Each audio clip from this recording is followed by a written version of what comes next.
Assalamualaikum warahmatullahi wabarakatuh.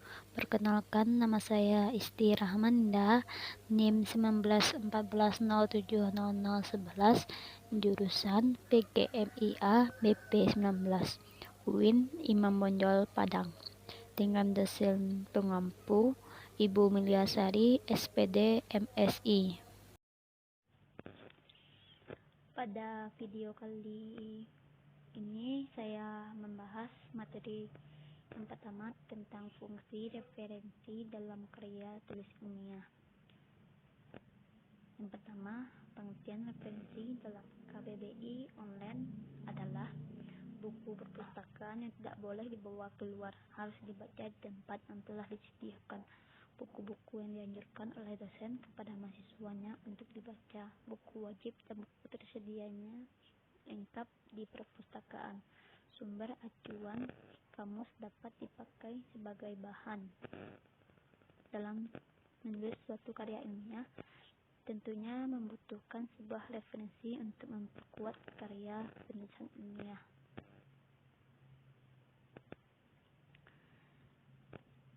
Fungsi referensi dapat digolongkan menjadi beberapa fungsi, diantaranya digunakan sebagai acuan. Referensi digunakan sebagai acuan atau pedoman dalam proses pemecahan masalah, baik hal ini terkait dengan konsentrasi pencipta maupun pengkajian. Digunakan sebagai bahan pertimbangan adalah kalanya suatu referensi itu dipakai sebagai bahan pertimbangan atau sebagai bahan yang akan diperbandingkan dengan beberapa referensi lain yang dipakai. Digunakan sebagai bahan pengembangan. Fungsi ini lebih sebagai bahan yang masih harus dikembangkan atau disempurnakan. Materi kedua, aturan pengutipan endnote atau body note, footnote pada karya tulis ilmiah. Endnote atau catatan akhir adalah salah satu cara mempertanggungjawabkan referensi yang digunakan dengan cara menulis data referensi itu pada bagian karangan. Data referensi yang harus ditulis adalah sama dengan data referensi pada sistem catatan kaki. Perbedaannya dengan catatan kaki hanyalah pada letaknya saja. Yang satu di kaki halaman sedangkan yang satu di akhir karangan.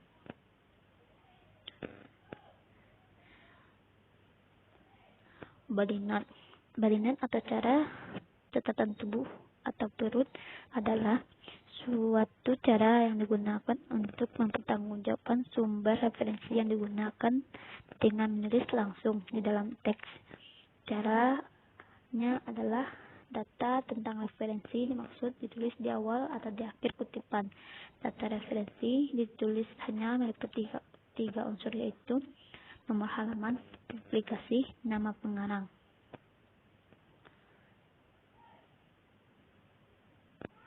Kutipan footnote.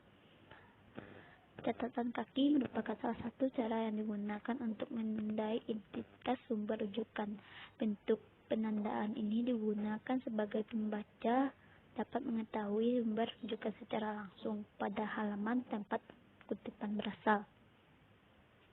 Catatan kaki dipisahkan dari teks sebelumnya dengan jarak 2 spasi. Pemisahan dilakukan dengan cara mencantumkan garis sepanjang 14 spasi dari margin kiri atau catatan kaki dari jarak catatan kaki pertama dengan garis pemisah dengan jarak 1 spasi. Pengertian angka Arab 1 dengan catatan kaki pertama dimulai dari margin kiri pada ketukan ke-6. Bagian selanjutnya ditulis lurus dan dengan margin kiri.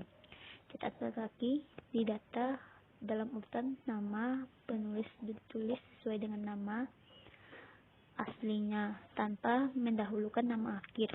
Tanda koma, judul buku tulis dengan catatan miring atau digarisbawahi. Perkata, kurung bukan. Tempat terbit, titik 2, nama penerbit, tanda koma, tahun penerbit, kurung tutup, tanda koma, nomor halaman, dan tanda titik. Footnote atau endnote adalah ibid object located at all places at Z, 6, N, dan P.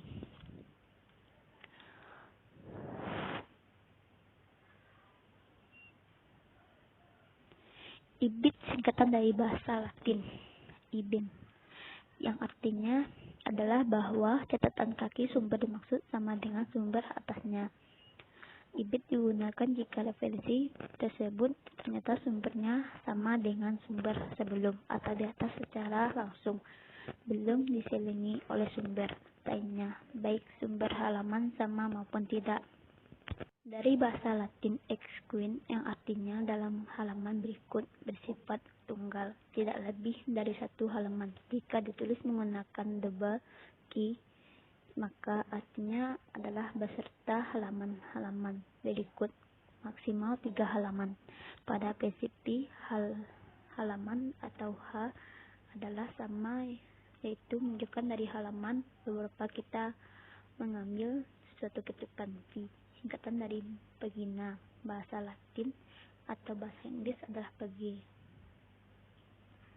Istilah resim digunakan jika nomor halaman dari sumber dikutip berasal dari sebuah buku lebih dari satu halaman, tetapi tidak berurutan, atau bersumber dari beberapa halaman secara acak. Misalkan bersumber dari halaman 30, 44, 67, 68, 87, 88, 90, dan 101.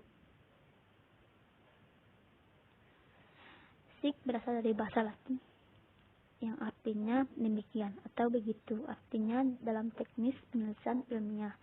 Demikian kutipan ini diambil sebagaimana bentuk aslinya. Sig secara khusus digunakan dalam teknik pengutipan secara langsung, baik kutipan langsung, pendek maupun panjang. Selanjutnya, sig digunakan jika dalam teks sumber asli terdapat kesalahan cetak, tetapi pengutipan tidak boleh melakukan pengubahan sumber asli. Loop sig digunakan jika referensi itu sama dengan referensi sebelumnya, tetapi sudah diselingi oleh referensi yang lain. Singkatan dari loco citato, dari bahasa Latin yang artinya pada tempat yang sama. Oleh karena itu, di belakang tidak perlu lagi diikuti nomor halaman. Objek digunakan jika referensi yang digunakan itu sama dengan referensi sebelumnya, tetapi sudah diselingi oleh referensi yang lain. Pada materi selanjutnya, yang ketiga, yaitu aturan penulisan referensi dari beberapa sumber berdasarkan beberapa style, alpha, Van Square, dan lain-lain. Pada karya tulis ilmiah berdasarkan style alpha, aturan Arthur Alpha style meliputi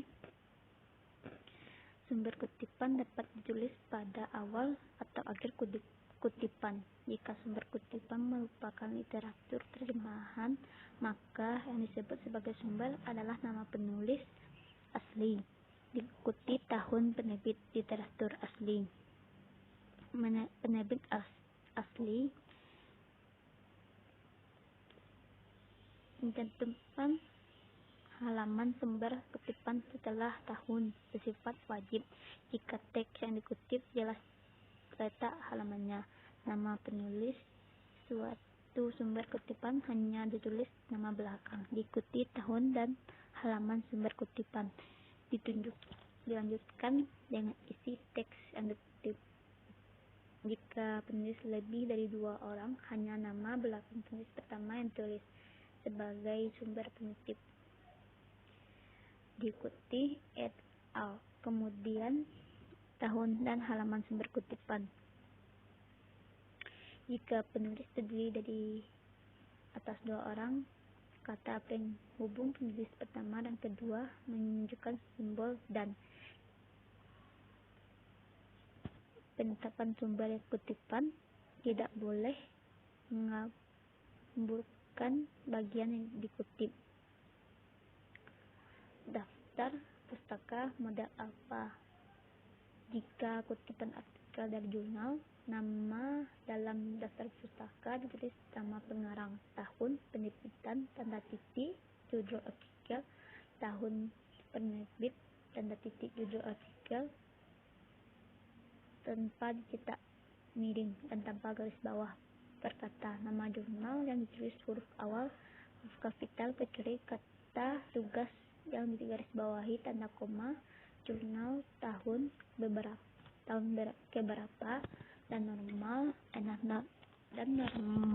jurnal yang ditetapkan dalam kurung titik 2 dan nomor halaman jurnal. Jika rujukan dari buku, dalam daftar pustaka dicantumkan nama pengarang dengan mendahulukan nama akhir, tanda koma, depan dan tengah yang diakhiri tanda titik, tahun penerbitan, tanda titik, judul buku termasuk subjudul yang dicetak miring atau digarisbawahi berkata tempat terbit, titik 2, nama penerbit, tanda titik. Jika sumber rujukan dari skripsi, tesis, atau disertasi, dalam daftar pustaka dicantumkan nama penulis, tanda titik, tahun yang tercantum pada sampul depan, tanda titik, judul skripsi, tesis, atau disertai tanda titik, kata skripsi, tesis, atau disertasi yang diikuti tidak diterbitkan, tanda koma, nama kota, tempat perguruan tinggi, nama fakultas, serta nama perguruan tinggi, dan tanda titik. Jika kutipan artikel dalam jurnal, nama dalam daftar pustaka ditulis nama pengarang, tahun penerbit, tanda titik, judul artikel tanpa dicetak miring dan tanpa digarisbawahi berkata nama jurnal yang ditulis huruf awal huruf kapital kecuali kata tugas yang digarisbawahi tanda koma, jurnal tahun keberapa, dan nama jurnal.